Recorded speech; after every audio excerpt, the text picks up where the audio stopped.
दोस्तों, आज की इस वीडियो में हम आपको एक ऐसी घटना के बारे में बताने वाले हैं जो आपको हैरान तो करेगा ही साथ अपने देश के लिए आपको काफी गर्व से भर जाएगा। तो बात है साल 2000 की 2 मई की, जब भारतीय सेना की गोरखा रेजिमेंट के 233 जवानों को आरयूएफ के बागियों ने कैद कर लिया था और भारतीयों को इसकी जरा भी भनक नहीं थी, क्योंकि ये सब भारत की जमीन पर नहीं बल्कि अफ्रीका में हो रहा था। आइए जानते हैं पूरी घटना। दरअसल पश्चिमी अफ्रीका का एक देश है सिएरा लियोन। साल 2000 में यूएन की पीस कीपिंग फोर्स जो ऐसे देशों में शांति सेना भेजती है जहां के हालात ठीक नहीं होते, इसके तहत भारत के जवानों को सिएरा लियोन भेजा गया था और यूएन की पीस कीपिंग फोर्स देश में शांति बनाने की कोशिश कर रही थी। लेकिन हुआ कुछ यूं कि वहां की रिबेल आर्मी आरयूएफ ने भारत के जवानों को बंधक बना लिया और इन जवानों को छुड़ाने के लिए तब एक मिलिट्री ऑपरेशन को अंजाम दिया गया था जिसका नाम था operation khukri. Sierra Leone Africa के पश्चिमी तट पर बसा एक देश है जिसकी राजधानी है फ्री टाउन। इसकी सीमा अटलांटिक महासागर से लगती है।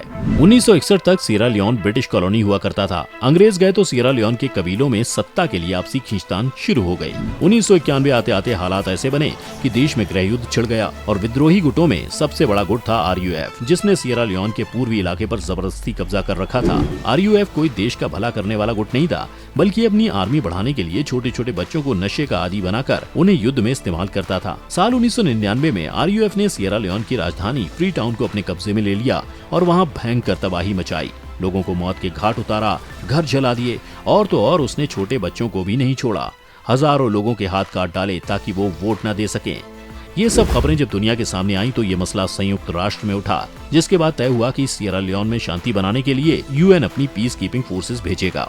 इस पीस कीपिंग फोर्स का नाम था United Nations Assistance in Sierra Leone. इसमें 4 देशों की सेनाएं शामिल थीं, इंडिया, घाना, ब्रिटेन और नाइजीरिया। भारत की तरफ से 5/8 गोरखा राइफल, 14th और 23rd मैकेनाइज्ड इन्फेंट्री UNAMSIL का हिस्सा थी। इसके अलावा 2 राइफल कंपनी को मिलाकर एक क्विक रिएक्शन फोर्स और स्पेशल फोर्स 9th पैरा के कमांडो भी इस मिशन में शामिल थे। इंडियन फोर्स का नाम था INDBATT-1 INDBAT 1। Peace keeping force ने सिएरा लियोन पहुंचकर मीडिएशन की शुरुआत की, ब्रिज, स्कूलों का कंस्ट्रक्शन करवाया और वहां की जनता को शांति सेना पर यकीन दिलाया, क्योंकि वहां की जनता भी आरयूएफ से तंग आ चुकी थी। लेकिन 2000 के मई महीने में कुछ ऐसा हुआ कि बात हाथ से निकल गई। इंडियन आर्मी की 2 कंपनियां कैलाहून में तैनात थीं।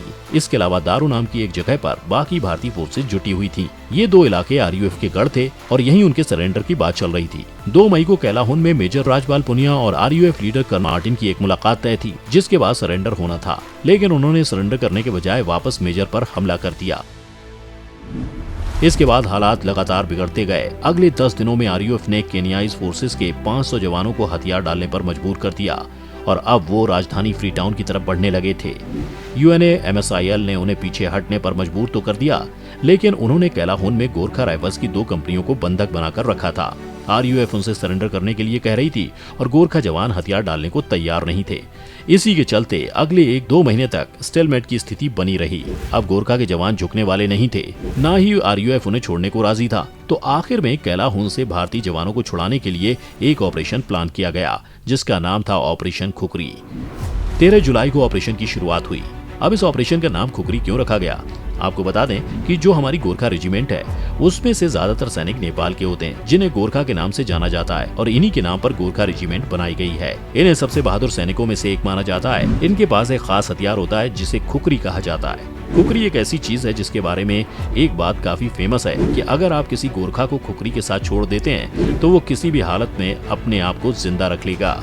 ऑपरेशन खुखरी के पहले फेज में UNAMSIL की फोर्सेस को दारो और केनेवा में इकट्ठा किया गया। इस काम में इंडियन एयरफोर्स और रॉयल एयरफोर्स ने महत्वपूर्ण भूमिका अदा की, क्योंकि ये दोनों इलाके आरयूएफ के कंट्रोल में थे, इसलिए यहाँ जमीन के रास्ते फोर्स भेजना बहुत मुश्किल था।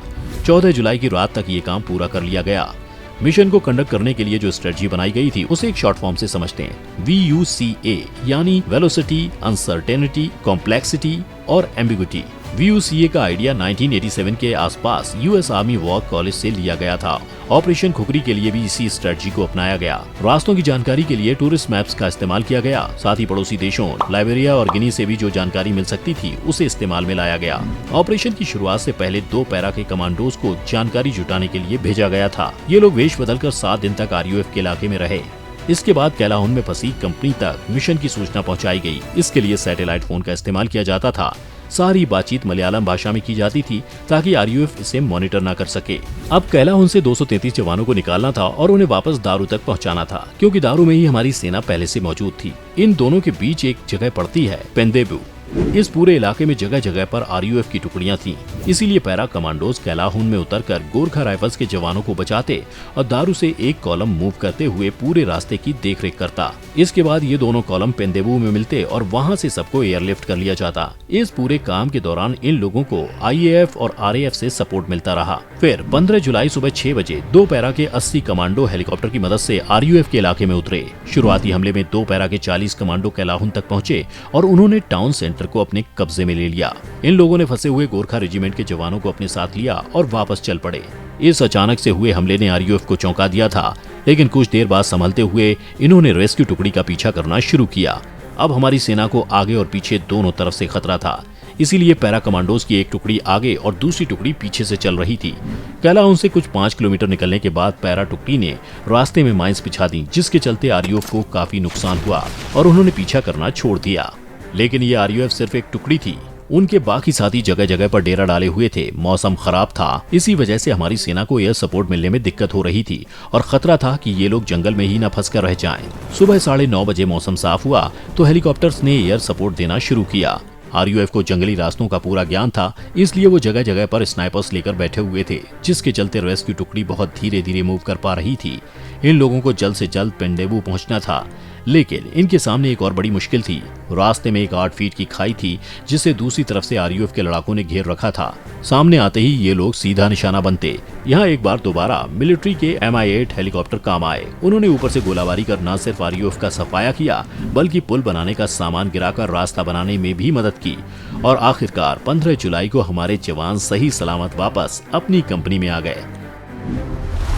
आज भी जब कभी ऑपरेशन खुखरी का नाम लिया जाता है तो हर भारतीय गर्व से भर जाता है। दोस्तों, ये थी ऑपरेशन खुखरी की पूरी जानकारी। आपको हमारी ये वीडियो कैसी लगी, आप हमें कमेंट करके जरूर बता सकते हैं। साथ ही वीडियो पसंद आई हो तो इसे लाइक और शेयर जरूर कर दें और इसके साथ ही हमारे चैनल को सब्सक्राइब भी कर लें।